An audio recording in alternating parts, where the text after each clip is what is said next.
Abril cerró positivo para la curva soberana en dólares, que anotó subas entre un 3 y 3,5% entre los títulos de ley extranjera y entre 2 y 2,5% entre los bonos de ley local, siendo este el primer balance mensual positivo en lo que va del 2021.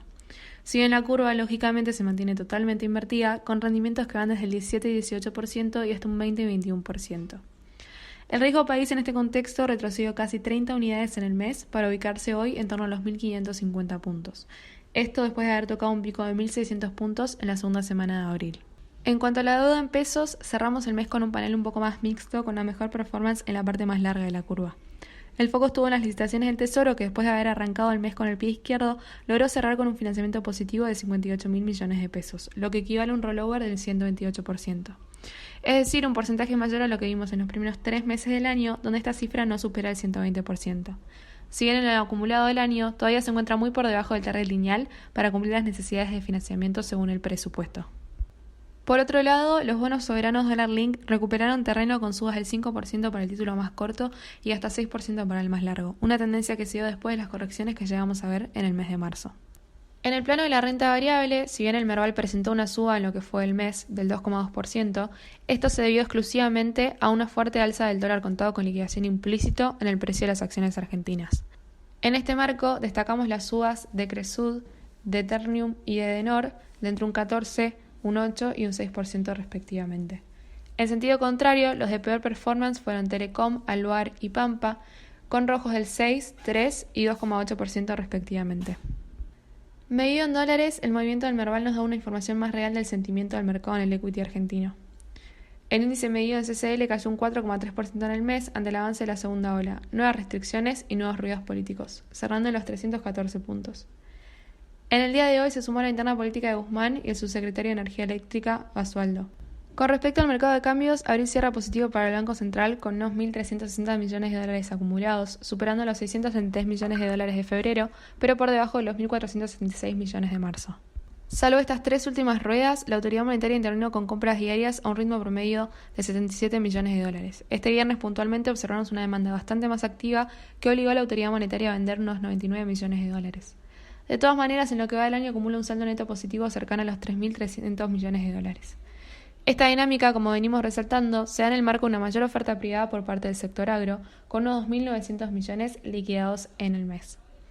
En este marco, el Banco Central fue materializando un menor ritmo de depreciación de la divisa. Puntualmente, el dólar oficial fue corrigiendo de a 6 o 7 centavos diarios en promedio para terminar el mes en torno a los 23 pesos con 56 centavos. De esta manera, y a pesar de cierta aceleración que vimos esta semana, el billete cerró abril con una suba del 1,7%, el menor ajuste mensual de 2021. Es decir, el crawling peg pasó de una TNA promedio mensual del 28,2% en marzo al 19,4% en abril.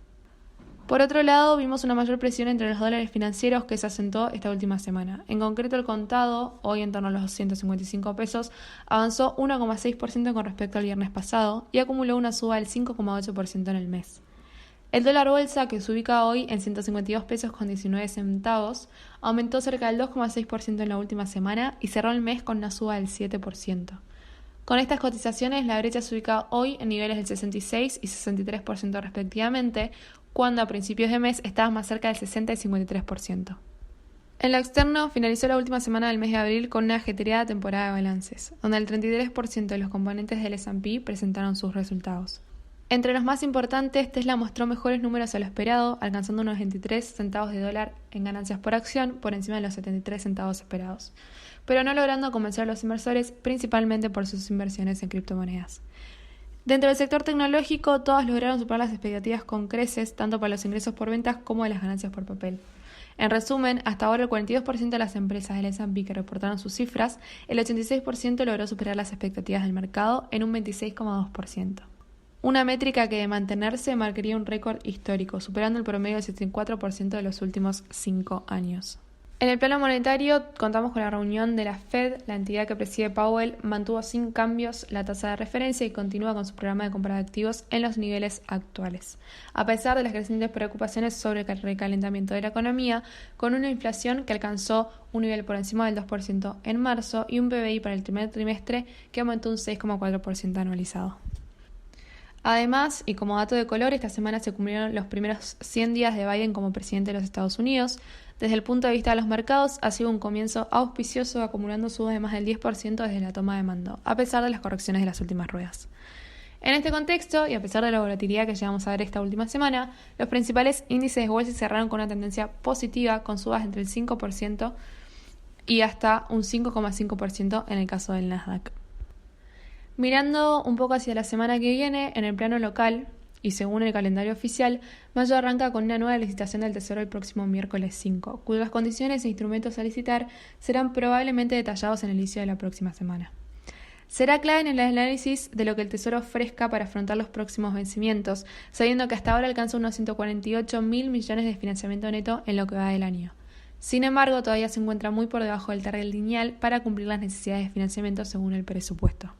Por otro lado, en cuanto a la agenda económica, nos mantenemos atentos a la publicación del IPIM, el índice de precios manufactureros, y los datos de la construcción el jueves de la semana entrante. La atención en lo externo, por su parte, se traslada a la salud del mercado laboral norteamericano. Puntualmente se espera un repunte en la creación de empleo en medio del ambicioso plan de vacunación de Biden, en donde ya son más de 142 millones los que recibieron al menos una dosis de la vacuna contra el COVID. Y esto después del sólido dato del PIB de Estados Unidos. Además, los mejores números en la industria y la construcción se estima que se vuelquen en un aumento del empleo. Según las estimaciones del mercado, se espera una creación de 975.000 de puestos de trabajo en abril, llevando la tasa de desempleo al 5,7% desde el 6% actual. Si bien estos pronósticos se irán ajustando con la publicación de los informes de servicios y fabricación de ISM, junto a la encuesta de ADP sobre las nóminas privadas.